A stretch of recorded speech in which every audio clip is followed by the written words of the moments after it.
Hey guys, Dan Greer, Eclipse DOT, coming at you from out at the test site today. We're actually doing some CDL testing and some training. I'm going to let you peek behind us. We got some guys back there doing some training. Awesomeness, right? Been doing a couple CDL tests today. It's been a really great day. Beautiful fall day. It was colder than crap this morning. It was like 27 degrees. Anyways, I was sitting here for a minute and I was like, man, I got a couple minutes between tests. I'm going to take a few seconds and show you guys how to do a vehicle inspection down the side of a tractor trailer. Now, don't laugh at our truck. I know it's kind of old, but you know what? It's got one sexy logo on it. Anyways, stop laughing. It's okay. I understand. Anyways, just kind of want to go over a little bit. Sorry about the background noise. You just got to kind of deal with it. That's what happens when you work in the trucking industry, right? So we're going to go ahead and do our inspection.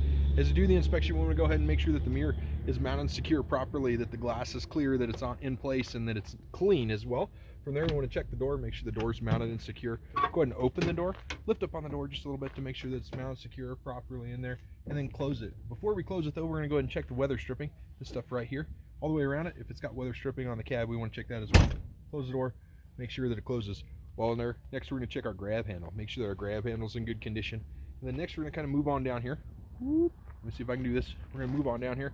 I am not smart enough to do this with a camera. Sorry, guys. Going to check our steps, make sure that they're mounted secure. That also means that the fuel tank is mounted. Then we want to check right here to make sure that this rubber bearing, this rubber gasket, whatever you want to call it, so it's not metal on metal onto the fuel tank. There's something between it, fire hose, rubber, whatever. I want to go ahead and check our lid. Make sure our lid's on tight. Okay.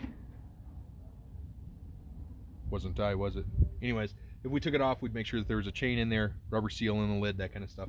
We also want to make sure there's no fuel leaks here. And then we're going to check under the fuel tank as well for leaks as we go down the side of the truck. Okay, so the next thing we want to do is we're going to come back here. We're going to go ahead and check our battery box right now. So we want to make sure the battery box is mounted secure, that the step is mounted secure, it's tight. From there, we can actually see the drive line. This is a great spot to go in there and see that drive line. You can see it. And if we got in there and laid our hands on it, we would actually make sure that it doesn't have too much play in it. Want to make sure those U-joints are tight on both sides of it. As we come up, we're going to go ahead and check our catwalk out right now. Make sure our catwalk's mounted and secure, it's tight. It's okay if it's a little loose, but we don't want to like falling off or missing bolts, anything like that. From here, we can see our exhaust. We want to make sure that the exhaust is mounted secure. There's no leaks on the exhaust. Some of the signs for exhaust leaks would be like black soot if it's pre-def. If it's post-def, it'll actually be like a white powdery substance. No, it's not cocaine. It's actually DEF, liquid urea. That's all DEF is. That's a whole nother story, but anyways, we can totally get into that later.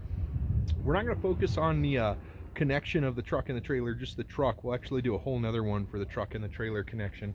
After that, we're going to kind of come on back here, and I just want to sneak underneath this back axle here. Okay, so now that we're here, I always like to start on the inside. Let's go in a little bit more so we can actually see it. Now I'm going to get out of this and show you guys what you need to see. Just a second here. All right, boom. Okay, so right here, you can kind of see the slack adjuster is right there. We want to make sure that the slack adjuster is 90 degrees from the brake chamber. That brake chamber, we want to make sure that it's mounted secure. It has both C-clamps on it. Both those C-clamps are tight. And that those hoses coming out of the brake chamber right in there are nice and tight. There's no bubbles in them, no air leaks, anything like that. Also want to make sure that we're well lubricated on the slack adjuster. Go ahead and check our pumpkin, this big guy right here. As we go back, we're looking for grease leaks, oil leaks, anything like that. Make sure that it's mounted and secure. Okay, this is a great spot to check our frame. We want to look at our frame on both sides to make sure that it's mounted secure. There's no cracks, breaks, welds, anything like that, and that all the cross members are in there. That dripping you see is just water. We got some snow the other day, so the trailer's still got some water on it. Anyways, from there, we're gonna go ahead and sneak underneath here. Give you a view. We can see the brakes here. So you can actually see the pads and the drums. We wanna make sure that the pads are mounted secure and that the drums are mounted secure and they're not grooved or worn dangerously thin on either one of those. That kind of takes us to the suspension. This old truck has spring suspension on it. So what we're looking at right there is the U-bolts where they connect to the axle. Even if it didn't have spring suspension, we would be checking those U-bolts to make sure that they're good. Okay, so the next thing we want to do is kind of work our way out a little bit. Check our springs. So we're going to check the rear spring mount and the front spring mount to make sure they're mounted secure. There's no cracks, no breaks, anything like that. Then we want to check our leaf pack itself. Make sure that those springs are in good condition. Also, make sure that these are right here. Those keepers are there that stop those springs from shifting or scissoring. And if there is any shifting or scissoring, we want to get that addressed right away. From there, move on to our wheel. We're going to check all wheels on the back exactly the same, inside, top, outside, inside, top, outside. What we're looking for is ABCs, abrasions, bulges, or cuts. We also want to make sure we have at least 4/32 of an inch of tread, which we definitely have these on these tires. And then the last thing we want to do is go ahead and check right in here in the center to make sure there's no objects in there, so that they're nice and tight. The wheels are tight together, the tires are touching, the wheels are, wait, beep, back that up. The wheels are touching, the tires are not. We also want to check for the sidewalls to make sure they're in good condition. Our tires are worn evenly, and that we do have the same style of tires, radial or bias ply, either way, on all the way across, and that they're the same size.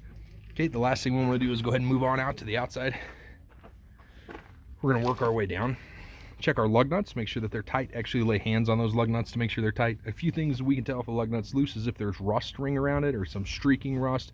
If it's aluminum rim, it might show some blackness on it. Then we want to go ahead and check these bolts right here for our hub, make sure that they're tight. We want to look for leaking. I have seen these leak on the inside as well as the outside, so we want to make sure that there's no leaking either way. Some of the ways we'll tell if there's leaking is there'll be like streaking going across the rim, anything like that. We want to check our rims. We want to check all of our rims exactly the same. What we're looking for on our rims is that they're mounted and secure. Also, that there's no dents, deformities, welds, anything like that on them. From there, we move out and check our tire one more time. Last thing we want to do is kind of move around here to the back of the truck. This truck does not have mud flaps on it. It's actually not required that the tractor have mud flaps as long as you're hooked up to a trailer.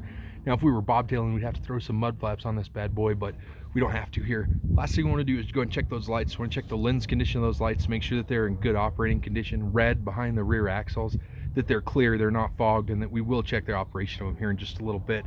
You know, guys, that's pretty much it. I might have missed it, but the truth is that that's like the whole inspection for the side of the truck. It's not that hard. It doesn't take that long. We did it in like 7 minutes. Make sure that you say whenever you're doing it that everything's mounted and secure, and that, you know, you're looking for leaks. If it's metal, you look for BBCs, break spins or cracks.